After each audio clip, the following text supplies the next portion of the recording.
Waziri wa Nchi Ofisi ya Rais Maendeleo ya Vijana Joel Nanauka ameanza ziara yake ya kwanza kusikiliza kero na changamoto za vijana wafanyabiashara ndogo wa machinga, bodaboda na bajaji katika maeneo ya Tunduma, Mpemba na Mbozi mkoani Songwe, ambapo amehakikishia vijana hao ya kwamba serikali imesikia kilio chao, itachukua hatua stahiki ili kuhakikisha changamoto hizo zinapatiwa ufumbuzi wa haraka. Mimi ni Bakari Chijumba. Chukua nafasi hii kwanza kumshukuru Mheshimiwa Rais kwa kutambua na kuthamini uwepo wa kundi la vijana mpaka kuunda wizara maalum, na leo hii tunavyozungumza waziri husika tuko naye ndani ya mji wa Tunduma. Lakini la pili, nachukua nafasi hii kumshukuru Mheshimiwa Waziri tangu kuteuliwa, naamini hii ndio ziara yake ya kwanza ndani ya mkoa wetu wa Songwe na mji wetu wa Tunduma. Ameweza kututhamini sana. Awali ya yote nimshukuru Rais kwa kuchagua waziri kijana, na pia nikushukuru mwenyewe hekima aliyokupa Mungu, endelea nayo, maana ni kitu cha tofauti sana waziri kukubali kukaa kwenye jua afu wananchi wakakaa kwenye kimvuli. Ni hekima tofauti sana. Sisi vijana tunataka tufanye kazi. Hii Tunduma ni ya kwetu sisi. Sisi hatuna nchi nyingine zaidi ya Tanzania. Tunataka tuijenge nchi yetu. Wanaokimbia nchi kwa kwenda ng'ambo waende, lakini sisi ni wazalendo. Tunataka tuijenge nchi yetu.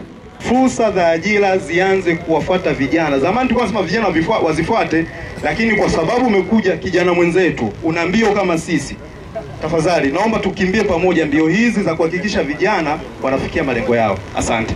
Mheshimiwa Waziri, karibu sana katika mkoa wa Songwe, na hapa tupo katika halmashauri ya mji wa Tunduma. Ziara hii tangu ulipotupatia taarifa ulisema hujaja kwa ajili ya kuwahutubia vijana, kwa sababu unajua vijana wana mengi ya kueleza. Vijana wana uwezo wa kutoa ushauri. Umesema kwenye ziara yako hii umekuja kwa ajili ya kuwasikiliza vijana wanasema nini. Kwa namna ya kipekee, kwa sababu ndio ziara yangu ya kwanza kabisa, nimshukuru sana Mheshimiwa Rais kwa kuniamini kati ya vijana wengi katika nchi ya Tanzania, na akaona inafaa nitekeleze maono yake kwa vitendo.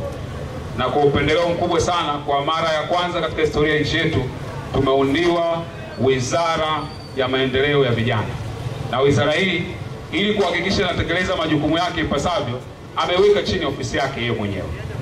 Sasa ziara yangu hii ni ya kwanza, na siko hapa kwa hotuba.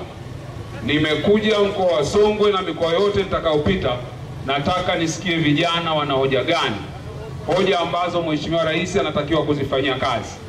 Wizara hii ni mpya kama nilivyosema, inawezekana kuna changamoto za kimitaji kama ambavyo tunasikia maeneo mengine, inawezekana kuna changamoto za ajira, inawezekana kuna changamoto za mazingira ya kibiashara. Chochote kile ambacho tunafikiri kikifanyika, basi maisha yetu sisi kama vijana yatakuwa bora. Hiyo ndo kazi ambayo Mheshimiwa Rais amenituma, na amenieleza kwamba vijana katika nchi hii ni zaidi ya 60%.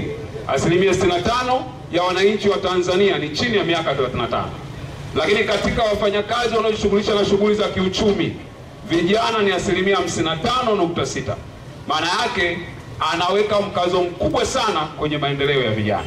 Kwa niko hapa ndugu zangu kama kijana mwenzenu kusema mambo yafuatayo. Moja, sisi vijana tuna kesho kubwa sana. Tunatakiwa tuitengeneze leo. Na ili kesho hiyo iwe sawa sawa, maana yake lazima sisi tukubaliane mwelekeo wetu. Lakini la pili, tunahitaji kuweka hoja zetu pamoja. Ziko ambazo tutakubaliana, zipo ambazo tutakuwa na utofauti, lakini mwisho wa siku tutengeneze mwelekeo mmoja wa vijana, ili mwisho wa siku tuwe na amani yetu na kila mmoja wetu atimize ndoto yake. Ninaamini kila kijana aliyoko hapa ana ndoto anataka kuitimiza. Maono ya Mheshimiwa Rais ni kuhakikisha vijana wote Tanzania ambao wana malengo na ndoto zao wanaweza kuyatimiza.